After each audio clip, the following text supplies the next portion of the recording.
sakit tenggorokan, mual, dan sakit kepala. Pasien diberikan terapi amoksisilin. Bagaimana mekanisme kerja antibiotik amoksisilin? Nah, ada A sama E. Teman-teman coba dulu diingat-ingat, di review. Gimana? Jawabannya yang mana?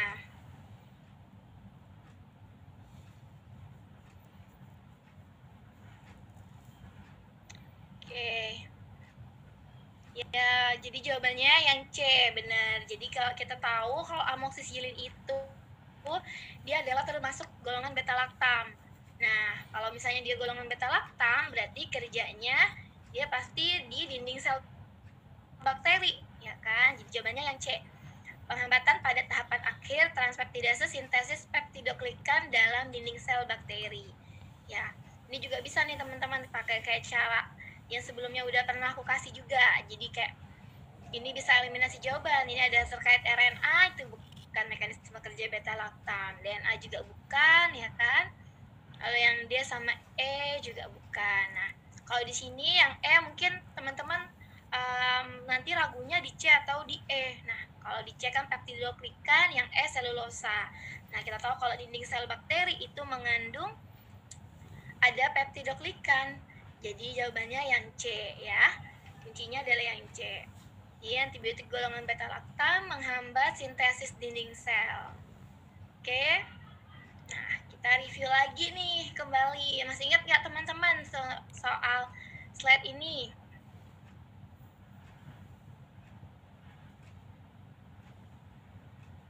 Suaraku terdengar jelas ya? Putus.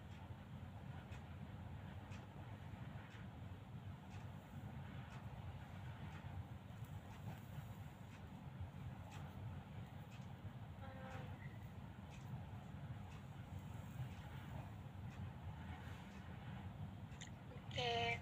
Nah, jadi kita review lagi nih ke slide ini. Jadi ini ada singkatan yang udah coba aku buat. Jadi kalau misalnya dia bekerja di menghambat sintesis dinding sel, itu ada BBV. Jadi ada beta laktam, antomisin, sama basitrasin. Di beta laktam, ada penicillin, ada cefalosporin, carbapenem, sama monobactam. Ya, jadi tahu kalau penicillin ada amoksisilin, ampicillin. Ya, kalau cefalosporin ada dari cefalosporin generasi 1 sampai dengan generasi 5. Icosapexin, ceftriaxone, ya. Terus ada carbapenem, meropenem, ya. Terus ada monobactam seperti aztreonam. Gitu.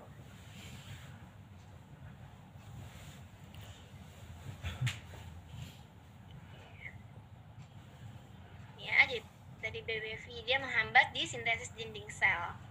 Nah, lalu yang berikutnya ada juga nih sintesis asam nukleat.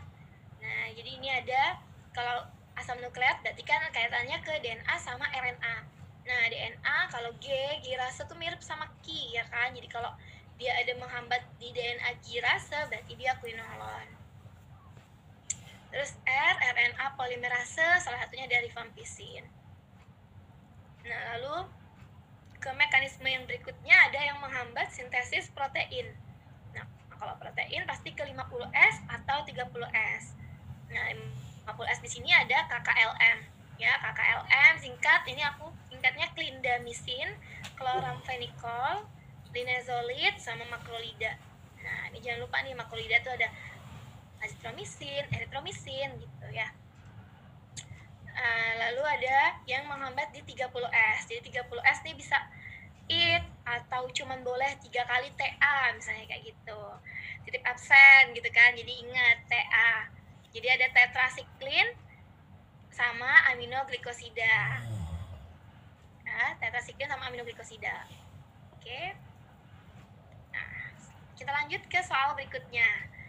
Seorang pasien, yaitu perempuan usia 27 tahun, berat badan 56 kilo, mengalami demam tifoid. Pasien mendapatkan terapi azitromisin 500 mg dengan dosis 9 mg per kilogram per hari.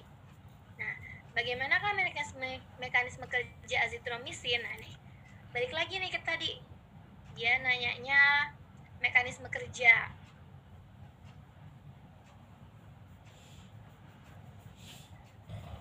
Oke. coba teman-teman baca dulu gimana. A sampai E, jawabannya yang mana?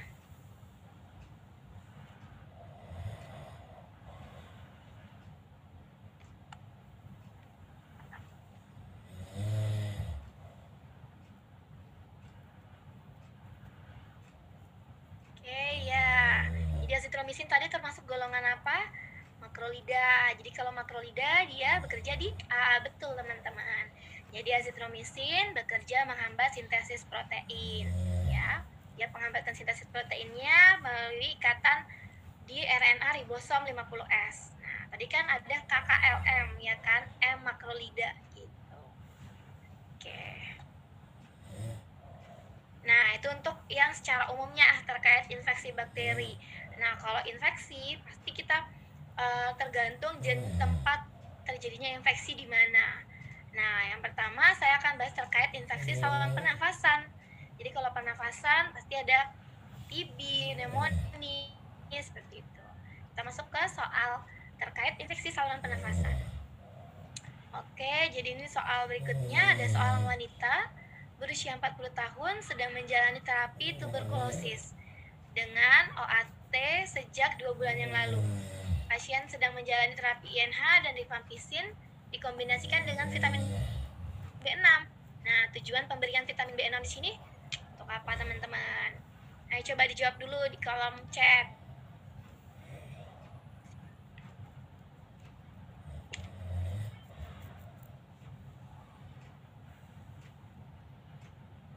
Oke, ya benar. Jawabannya yang A ya. Mencegah neuropati perifer. Udah pintar-pintar nih ya kan. Jadi kita tahu kalau piridoksin di situ dapat mengurangi neuropati perifer akibat pemakaian INH. Nah, ini saya ambil dari Pedoman Nasional TB juga. Efek samping dari salah satu obat isoniazid ada rasa terbakar, kebas, atau kesemutan di tangan dan kaki. Nah, di sini juga ada rekomendasi pengobatannya piridoksin 50 sampai 75 mg per hari.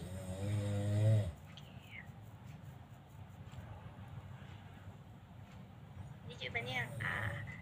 Oke. Lanjut ke soal berikutnya. Jadi seorang ibu datang ke puskesmas menanyakan perihal lingkungan tempat tinggalnya banyak penderita TB. Karena khawatir, dia menanyakan obat anti TB untuk mencegah anaknya agar tidak tertular. Adalah apa nih teman-teman? Jadi dia mau mencegah supaya anaknya tidak tertular TB. Oke. Ya, betul, jawabannya yang A ya. Diberi vaksin BCG. Ya, karena vaksin BCG itu adalah untuk mencegah terjadinya tuberkulosis. Betul sekali teman-teman. Ya. Oke, kita masuk ke soal berikutnya.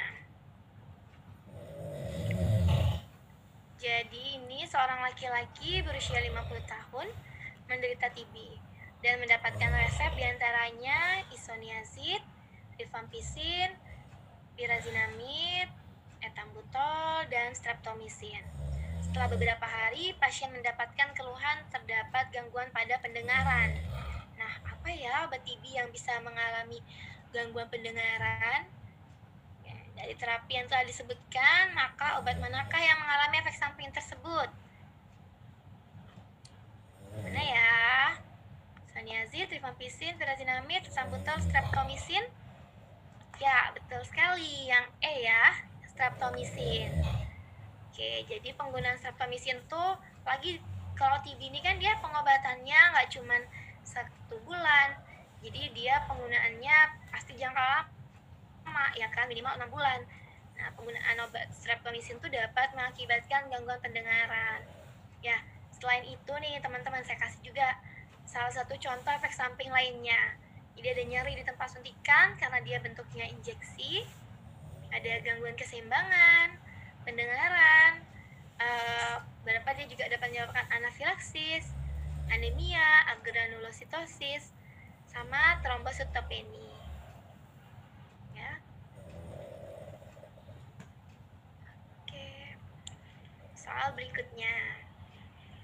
Seorang pasien laki-laki menjalani pengobatan dengan OAT selama 2 bulan dan berkonsultasi kembali ke dokter. Pasien tersebut diberi terapi lanjutan isoniazid dan rifampicin oleh dokter.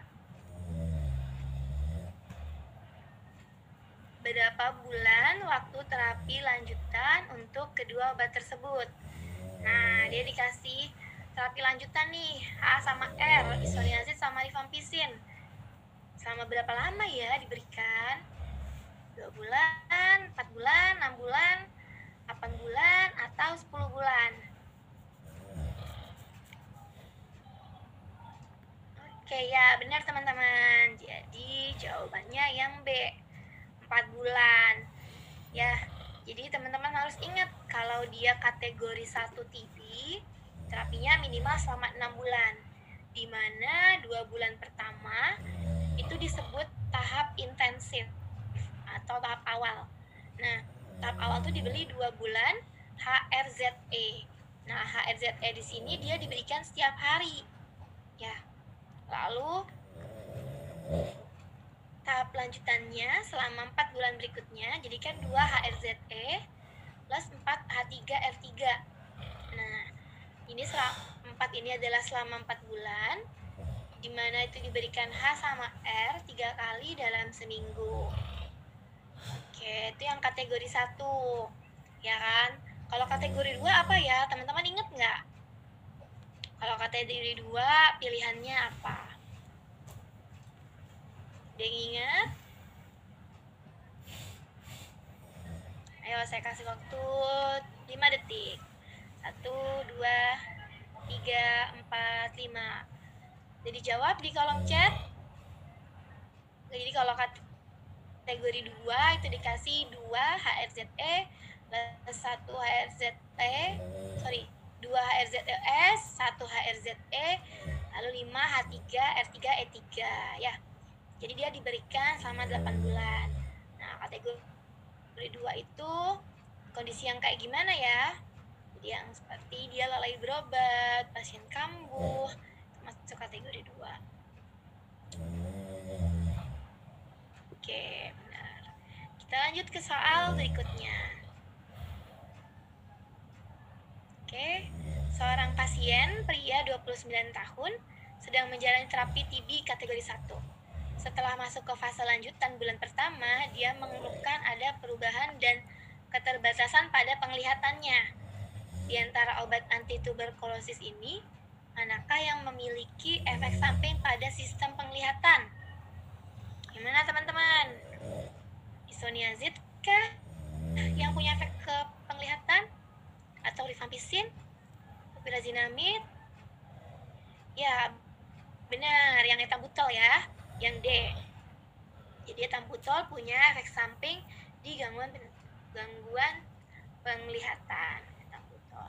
Jawabannya yang D. Nah, rifampicin kita review lagi nih. Rifampicin dia punya efek yang sering itu adalah urin berwarna merah, ya kan? Jadi cairan yang dikeluarkan oleh tubuh itu berwarna merah. Dia juga menyebabkan gangguan pencernaan, biasanya nggak nafsu makan. Ya. Lalu kalau isoniazid dapat menyebabkan kesemutan tadi ya, neuritis perifer. Terus ada pyrazinamide itu dapat menyebabkan nyeri sendi. Streptomycin yang tadi menyebabkan gangguan pendengaran, gangguan keseimbangan. Oke. Kita masuk lagi ke soal berikutnya. Ini ada pasien pria berusia 40 tahun terdiagnosis HIV/AIDS, mengalami infeksi oportunistik TB. Dokter kemudian meminta saran pada apoteker mengenai waktu mulai penggunaan obat antiretroviral. Nah, waktu yang tepat untuk memulai terapi antiretroviral yaitu langsung diberikan nggak ya? Atau mungkin keesokan harinya, 1 hari setelah diberi obat TB? atau 7 hari, 14 hari? Ya, benar. Jadi jawabannya yang E, 14 hari setelah penggunaan obat TB. Betul. Jawabannya yang E ya. Jadi 2 minggu diberikan terapi TB, lalu selanjutnya diberikan terapi HIV. Karena kan kedua obat tersebut memiliki efek kehepar semuanya gitu. Jadi harus diberikan obat TB dulu 2 minggu, lalu dilanjutkan terapi HIV-nya.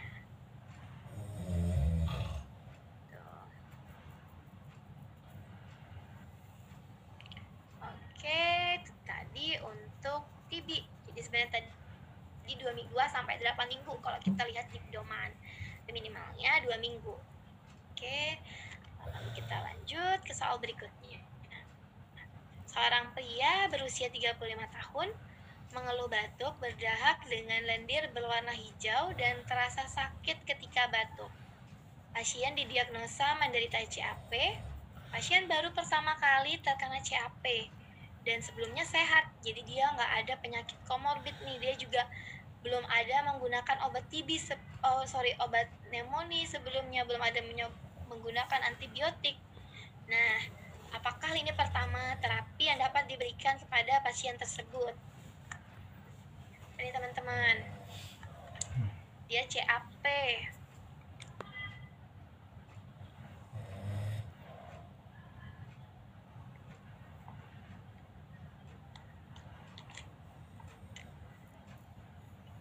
Ya benar, karena dia adalah termasuk CAP dan dia sebelumnya sehat.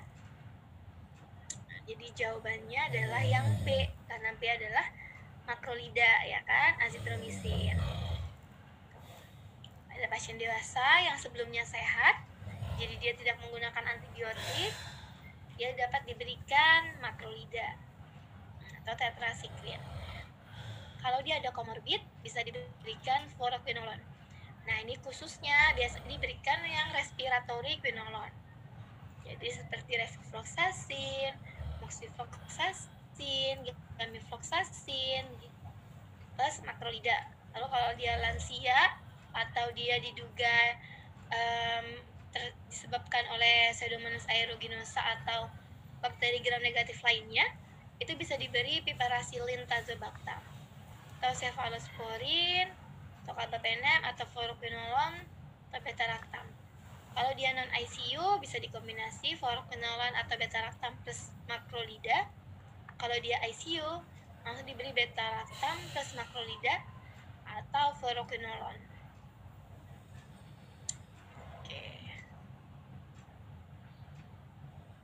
Nah, teman-teman kalau ada yang mau ditanyain boleh banget ya di chat di kolom pertanyaan terkait pertanyaannya. Oke. Terus ini kita lanjutkan ke soal berikutnya. Jadi seorang pasien datang ke apotek dengan keluhan nistagmus dan vertigo. Hasil komunikasi dengan pasien didapati pasien sedang menjalani terapi OAT KDT untuk kategori 2. Nah, apa nih tadi teman-teman? Kategori 2 nih, efek yang timbul diketahui merupakan efek samping obat. Obat manakah yang memberikan efek samping seperti keluhan tersebut? Nah, dia mengalami nistagmus, vertigo. Obat apa ya tadi yang bisa mengalami vertigo, nistagmus?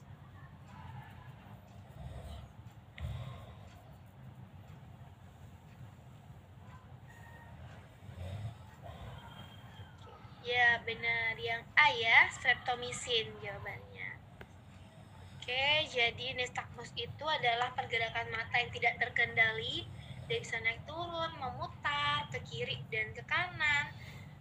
Lalu kalau vertigo itu kondisi yang membuat dia mengalami pusing sampai dia seperti berputar. Kalau vertigo itu seperti berputar. Nah, efek samping yang paling parah dapat ditimbulkan dari pemberian aminoglikosida karena dia bisa menyebabkan ototoksisitas. Ya, ototoksisitas karena kerusakan saraf kranial 8. Nah, itu sehingga mengakibatkan vertigo, ataxia, dan nistagmus, dan kerusakan koklear yang dapat menyebabkan kehilangan pendengaran. Oke.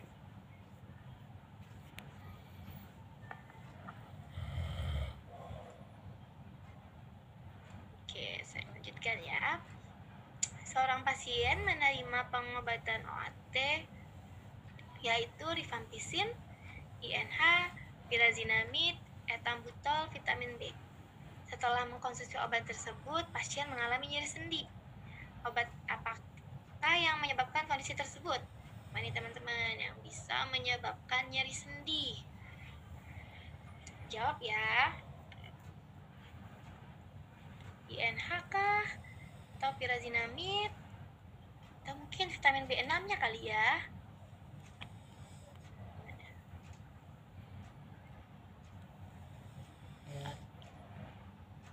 Ya, benar. Yang B ya. Jadi, lain lagi tadi. Yang dapat isoniazid itu dapat menyebabkan hepatitis neuritis perifer.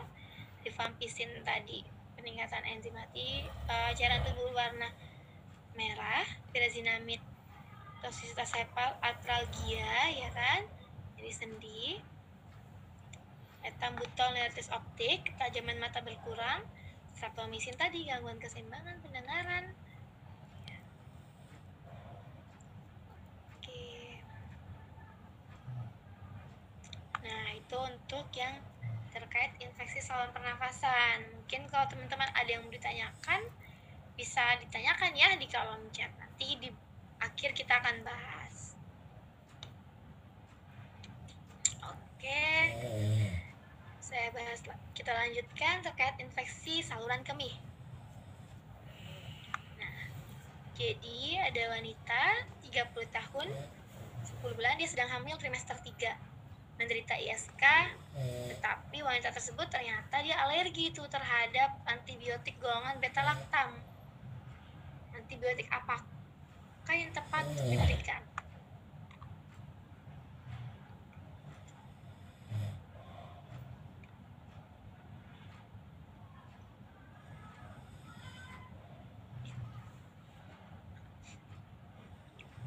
Nah, jadi teman-teman coba di-review lagi tadi beta-laktam ada apa aja ya golongannya. Ada golongan penisilin, kayak amoxicillin, ya kan? Ada golongan, ya kan? Beta-laktam, ada amoxicillin, terus juga ada golongan cefalosporin, ceftriaxone, cefixim. Nah, berarti kalau kayak gitu, jawaban A salah dong, kan dia termasuk cefalosporin, ya kan? Lalu juga ini golongan yang C juga salah kan, karena dia juga termasuk beta-laktam. Nah, terus kita lihat dia wanita hamil, obat-obat apa aja ya yang nggak boleh pada pasien hamil? Salah satunya kan ada ciprofloxacin, ya kan?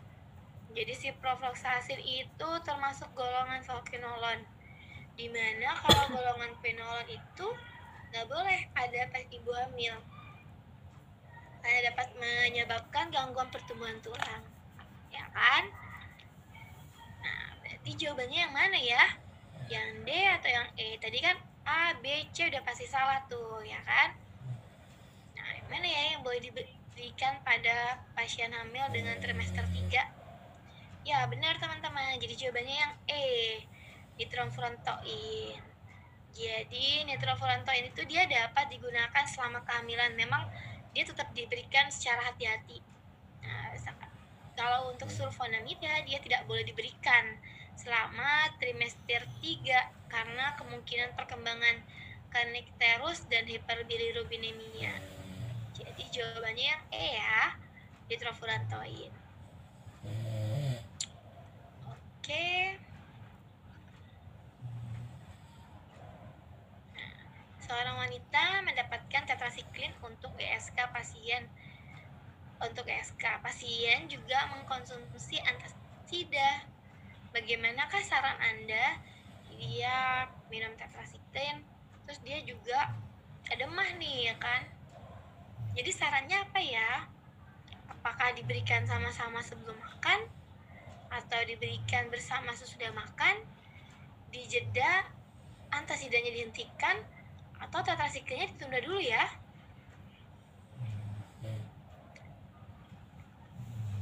Gimana ya?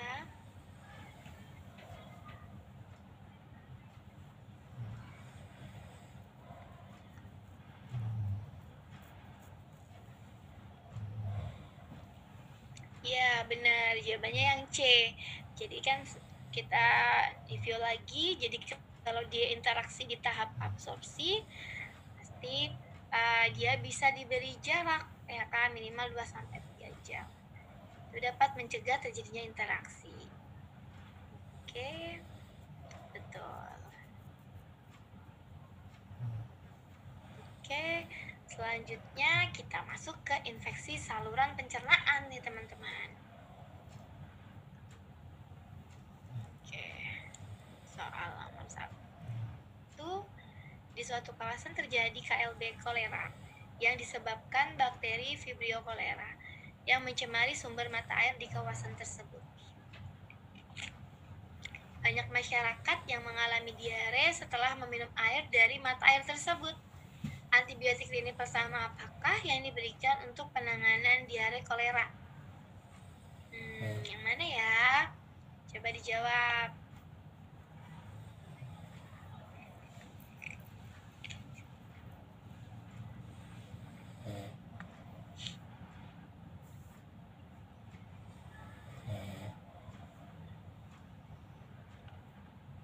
Mana ya tata lini pertama untuk diare kolera? Ya, benar. Jadi jawabannya yang B. Lini pertama untuk Vibrio cholera adalah golongan tetrasiklin. Nah, seperti doxycycline atau tetrasiklin. Nah, ini jadi sampel juga dari guidelines. Jadi kalau untuk pasien dewasa, option pertamanya adalah doxycycline, ya kan? 300 mg dengan single dose. Nah, lalu option kedua, ciprofloxacin. Lalu kalau dia bagaimana kalau dia ternyata pasiennya hamil? Nah, kalau dia hamil bisa dikasih makrolida seperti erythromycin, ya kan, selama 3 hari, atau azithromycin. Itu juga sama untuk anak lebih dari 3 tahun maupun anak di bawah 3 tahun. Itu bisa dikasih erythromycin. Ya, karena kita tahu kan kalau tetrasiklin itu nggak boleh pada anak-anak karena dapat menyebabkan diskolorisasi gigi, ya kan. Ciprofloxacin juga sebaiknya kalau bisa dihindari. Di pertama pakai makrolida dulu. Oke teman-teman.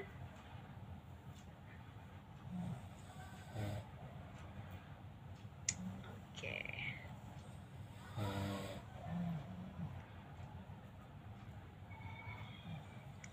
Selanjutnya, seorang pasien usia 50 tahun mengeluhkan diare encer dan berdarah sudah 3 hari, disertai dengan nyeri abdomen. Pasien sudah mendapatkan terapi ceftriaxone, namun selama 72 jam tidak terdapat perbaikan kondisi klinis. Nah, setelah dilakukan pemeriksaan lab, diperoleh pasien terinfeksi Clostridium difficile. Nah, antibiotik apa yang dapat disarankan oleh apoteker?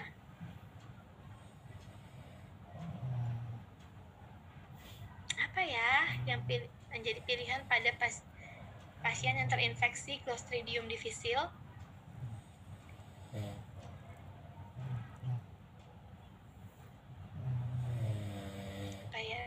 Ya, benar, yang D ya, yang metronidazole.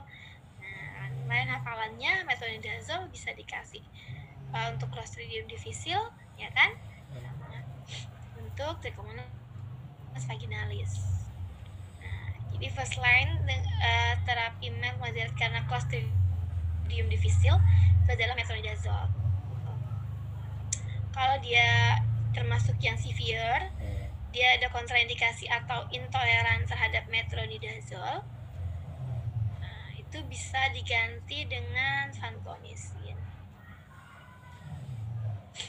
Oke? Jelas? Ada yang bertanyakan?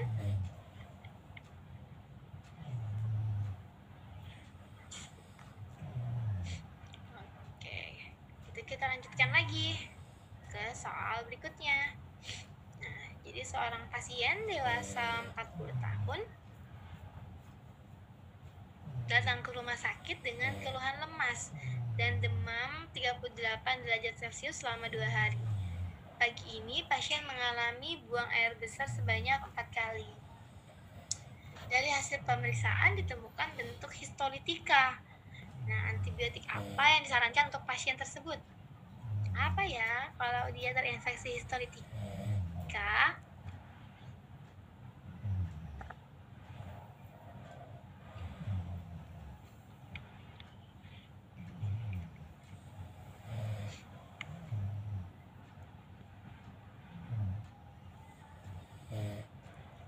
Metronidazol kah?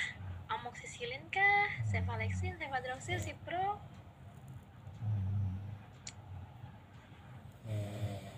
Ya, benar. Jadi jawabannya yang A, metronidazol. Ya. Jadi beberapa agen dapat digunakan untuk eradikasi bakteri anaerob. Dan protozoa itu salah satunya adalah metronidazol. Dia pilihan pertama untuk infeksi entamoeba histolitika. Sedangkan ada juga pilihan lainnya adalah paramomisin.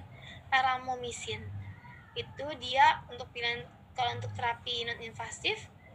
Nah, tapi dia nggak boleh diberikan bersamaan. Biasanya pada saat awal dia baru diberikan paramomisin setelah terapi metronidazol selesai untuk mengobati infeksi pada bagian luminal. Jadi nggak disarankan pemberian bersamaan untuk pemberian metronidazol dan paramomisin.